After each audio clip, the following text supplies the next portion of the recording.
Will you do a sound check No, for I me? think it's just always been WGN's processing. I think maybe if it was too much, then the longtime listeners might, it hurts my ears. They are a little particular. Yeah. Our listeners get a little bit, especially my content. I have a segment called the Midnight Teas. We actually have to have an adult warning to remind people that they're adults. So maybe you want to go ahead and chill a little bit. Yeah. Well, I heard you talking about Game of Thrones, and oh my God, you guys were talking the graphic stuff. Oh, I only watched the season finale. I don't watch Game of Thrones. Oh, you don't know I who know Stannis nothing. Baratheon is? Jon Snow and Jon Snow. The Walk of Shame. Do you watch? Oh, yeah, Game of Thrones?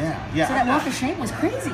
Yeah, I'm not quite as whoever your guy was on. Well, both my producer Craig Collins and John Tatey from the AV They must Club. read the books. They do. They both read Yeah. the books and watch the show. Because I don't read, I don't read books because they're all full of literature. And But you stuff. saw the finale? Yeah. So the Walk of Shame. So that was a body double with her face. Can you believe? I was so Oh, disappointed. I wondered. I thought, She looked how did amazing. so many, how did so many big stars allow that? And so that wasn't really her. They told me that she was a stunt double with her face generated on like computer. Ah. Wasn't that disappointing because she was stunning? Yeah. Well, it's here she's like, you haven't seen me naked. I know you think you have, but Exactly. Go ahead, Mr. Skin. That ain't me.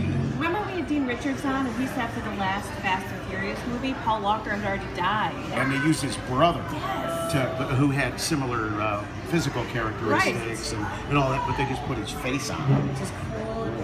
We need to get those clothes.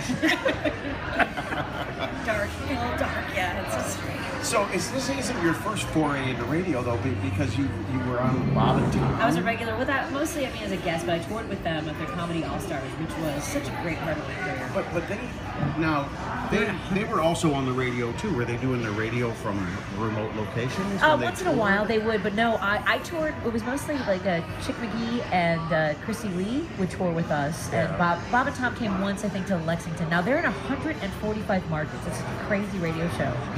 They tried them out here. Yeah, it doesn't. Yeah, And Chicago is very particular. They were funny, but part of the problem, I think they were fine, except that they were following Mancow, I think, and that's a no-win. Like Jobo and I got offered to replace Howard Stern. And I said, no, we'll be glad to replace the guy that replaces Howard Stern because Sure. he's going to get dumped on. Right. Sure enough, it's like the guy that replaces Bobby Knight at Indiana. It's a no-win situation. It's not. It's hard to follow. So they brought in that Rover guy, and he bombed. He was Rover. horrible. I remember Rover. Nobody does. No. Red Rover. Let this guy come over and His try show his is shots. over. Yeah. So Bob and Tom came on, and they were okay, but the problem was they took so many callers, and the callers were from all their rural markets. Exactly. So they'd do a joke or something, and they'd take call. Hey, Bob and Tom, I tell you what, you jump on. I was out there listening to you on the boat. This thing got this one old bluegill. And people are going, what the hell is this? And it just didn't seem to fit. So. No, Chicagoans like it to be local. They want you to be able to say the streets. Have you ever heard someone on the radio like say Devon Avenue, and you're like, dude, turn his mic off. I was eating Ellie's cheesecake the other day near Naval Pier. And and I'm not going to name names because I don't want her, I'm going to give her a chance to establish herself in mornings on my FM.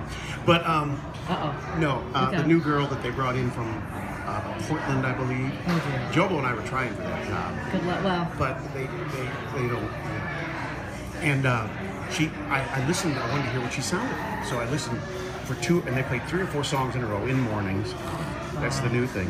Then she finally talked to me. He goes, "Are you excited about the Blackhawks game tomorrow night?" oh no. And the guy goes, "The game's tonight." And she goes, "Oh my God, I feel so stupid!" And then hit the vocal and hit the post. Perfect. You know what? Actually, last night I was reading a live read, and I got to it said, "Do you want to drive with Sharpen?" And it said it's Taze, and I read Toes, and I'm like, you know what? Let's just go to commercial. That just happened live. Yeah. Oh, well, 'Cause sometimes when you read, like I said Joliet one day, and people went nuts. That's a local. People say it that way. Oh, I know, but people. Oh, but people say, I don't like when they say Roosevelt, but I thought it was like accepted. Like roof. Yeah. Roof. Well, it's Roosevelt, but Roosevelt. you go past Roosevelt to Loyola. Oh, right.